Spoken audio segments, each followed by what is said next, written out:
Charlotte was very strong-willed.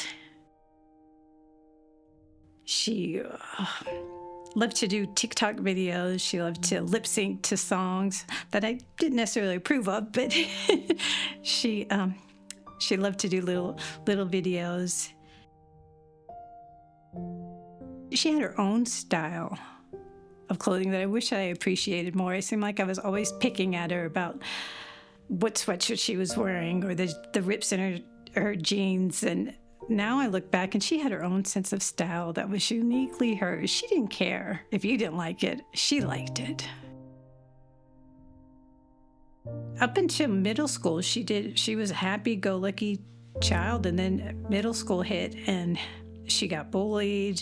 She struggled with her grades. We were always on her about her homework. In fact, she missed a couple of spring break vacations with us because she just wouldn't complete her work. And we told her, you have to complete it or you can't go. And we had to stay firm with that. And she had to stay home with her father while we went to the beach. But it took a team to help her graduate. But we got her graduated, and that was awesome. And she chose not to go to college. She wanted to take a gap year. I would find things in her room, and we would get into arguments about them. But, and I know that we talked to her a lot about fentanyl. We warned her about fentanyl, but I think she had that attitude that not me. It's not going to happen to me. I'm invincible. But as she found out, she's not.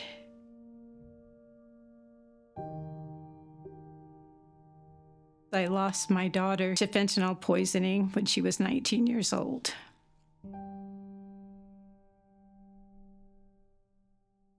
Charlotte and her boyfriend got on the app Telegram, and they found a dealer for ketamine. And this dealer met them in the parking lot of where they worked, and her boyfriend went out to the parking lot and purchased the ketamine. And, in fact, had a conversation for a little while. And then Charlotte got off of work. They went back to his apartment, and it was 100% fentanyl. My daughter passed away. Her boyfriend survived, but I think because he had a higher tolerance of the drug, he survived. But my daughter did not. They told us not to worry, that to just come to the hospital. So my husband went, and then he came home and he said, Charlotte's dead. And I was in shock, of course, and he said, do you want to see her? And I said, yes, please. And he took me to the hospital, and I went back in the room, and I saw her. And I know that some people say that their children had blue lips, and Charlotte was warm, and she didn't look like she was dead. She just looked like she was sleeping. And I know she had a contraption around her head for them trying to revive her. And I know that I was trying to take it off of her. I just wanted to hold her. And then my husband came in and took me out.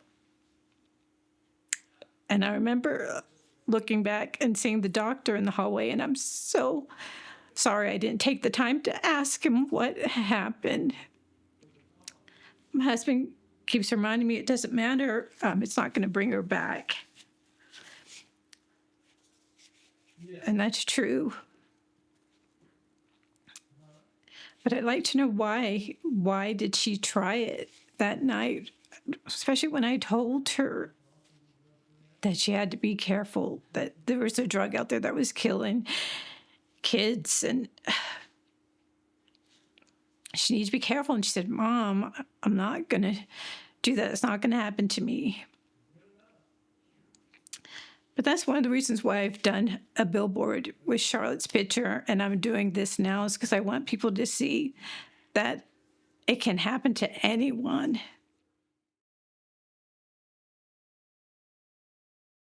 The assistant DA on Charlotte's case happened to be from the town that we're from. And he took a personal interest in this, and he got a hold of her phone. Luckily, her boyfriend cooperated 100%, and they were able to track the dealer down by the app Telegram, and they got him committing another crime and had him already in jail for that. So they just got him on both of them. And he had the fentanyl and he couldn't get rid of it. So he put it under something else. He tried to sell it as another drug.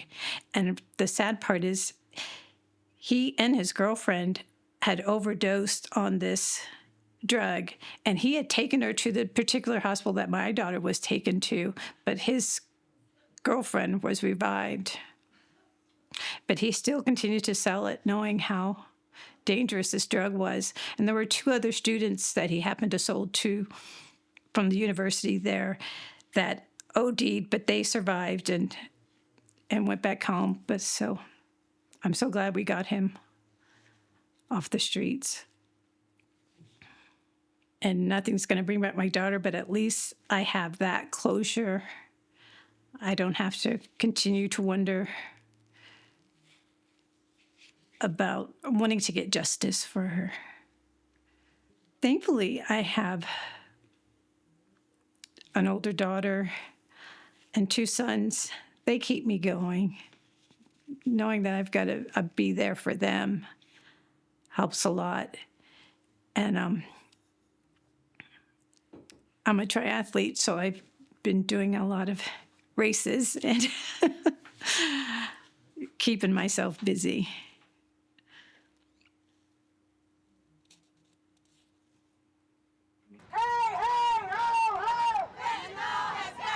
I went to the Lost Voices of Fentanyl rally in Washington, D.C.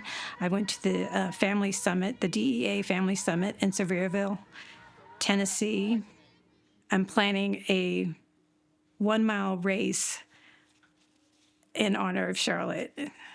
Sweet Charlotte 1-mile race. It's going to be the beginning of our 4th of July parade for our town. And it's going to be bringing about fentanyl awareness. I want the parents to talk to their children, tell them about the dangers out there, tell them not to take a pill or a drug, anything that's not prescribed to them by a doctor. It doesn't matter if it's given to them by a friend. Do not try it. 1 pill can kill.